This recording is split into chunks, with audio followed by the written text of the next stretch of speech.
आप सभी भाई बहनों का आध्यात्मिक ज्ञानात्मक चैनल की प्रश्नोत्तर ज्ञान कक्षा में एक बार फिर स्वागत है। आज की प्रश्नोत्तर ज्ञान कक्षा में प्रश्न है कि सत्संग में मन क्यों नहीं लगता। देखिए, ये बहुत ही एक साधारण सा एक प्रश्न है जो हम सबके जीवन में या तो आ चुका था या आ रहा है या आने वाले समय में जब जब हम आरंभिक स्तर पर सत्संग करते हैं तो ये बार बार ये जो सत्संग की स्थिति है मन के स्तर पर हो नहीं पाती। देखिए, ये मन भले ही शास्त्रों में तो सैद्धांतिक रूप से सात्विक कहा गया है, लेकिन ये ज्ञानेंद्रियों का और कर्मेंद्रियों का एक संचालक है। बिना मन की अनुमति के ज्ञानेंद्रियां और कर्मेंद्रियां अपने कार्य को संपन्न करने में स्वतंत्र नहीं है। यानी कि पांच आपके हमारी भोग्य ज्ञानेंद्रियां यानी नाक, जिह्वा, आंख, त्वचा, कान और इसी तरह पांच कर्मेंद्रियां हाथ, पैर, वाणी, लिंग, गुदा, जब तक मन की स्वीकृति नहीं होती तब तक ये ज्ञानेंद्रियां और कर्मेंद्रियां अपना कार्य संपन्न कर नहीं पाती। और दूसरी विशेष बात, ये मन नियंत्रित तभी हो पाता है जब ये बुद्धि के अधीन होता है, क्योंकि मन के ऊपर का जो तत्व है वो बुद्धि है। देखिए, जैसे स्थूल शरीर जिसकी ये गोलकें, देखिए इनकी सूक्ष्म शक्तियां तो सूक्ष्म शरीर में रहती हैं और सूक्ष्म शरीर को मनुष्य समझता नहीं।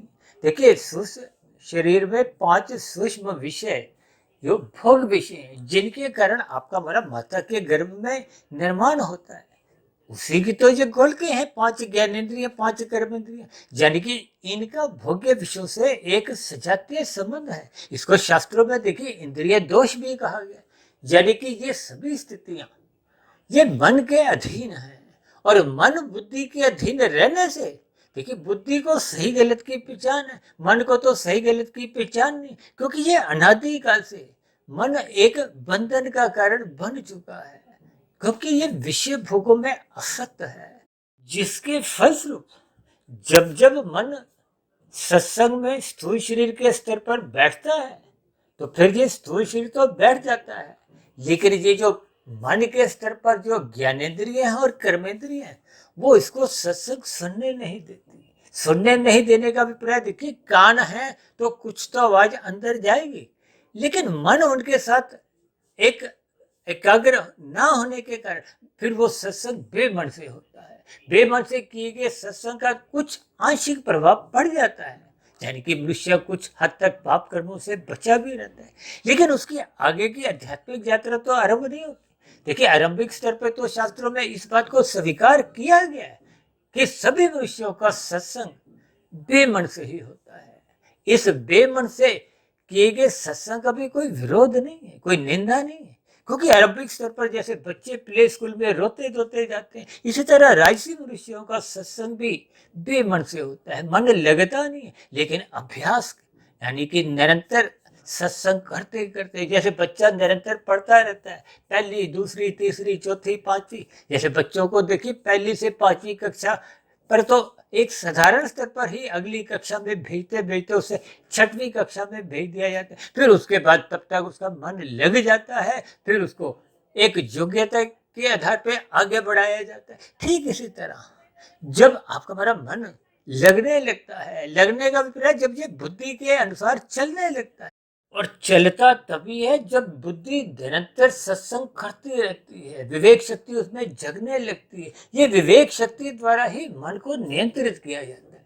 इसलिए मेरी आप सभी भाई बहनों से विनती है कि इस मन को निरंतर सत्संग में लगाते रहिए, विश्वास कीजिए एक दिन ये सत्संग में लग जाएगा और लगने के बाद ये मन बिना सत्संग के जीवित रह भी नहीं पाएगा, यानी कि सत्संग के बिना इसको बेचैनी सी होगी। तो ये सभी स्थितियां क्रमबद्ध तरीके से आपको मैं ज्ञान पूर्वक समझनी होगी, यानी कि स्थूल शरीर सूक्ष्म शरीर का जो आपसी संबंध है इसको यथार्थ रूप में समझते हुए इस मन बुद्धि के संबंध को समझना चाहिए। इसलिए मेरी आप सभी भाई बहनों से विनती है कि आरंभिक स्तर पर भले ही बेमन से सत्संग हो, इसको निरंतर अभ्यास के तौर पर करते रहिए, फिर ये धीरे धीरे सत्संग करने का इसका स्वभाव बन जाएगा और ये सहज ही लगने लगेगा। इन्हीं शब्दों के साथ चर्चा विशेष का भी यही विश्राम देते हैं। कल सुबह फिर मिलते हैं ब्रह्म मुहूर्त ज्ञान उपदेश कक्षा में। तब तक आप अपने आध्यात्मिक मित्र सुधीर भाटिया फकीर को इजाजत दें। आप किसी भाई बहन का भी किसी भी प्रकार का कोई आध्यात्मिक प्रश्न हो जो शास्त्रों से संबंध रखता हो या वीडियो से संबंध रखता हो, तो आपके प्रश्नों का, आपके सुझावों का और आपकी शिकायतों का नीचे दिए गए कमेंट्स बॉक्स पर और प्रश्नोत्तर ज्ञान कक्षा में सदा ही स्वागत है। इस चर्चा विशेष को ध्यानपूर्वक सुनने के लिए आप सभी भाई बहनों का बहुत बहुत धन्यवाद।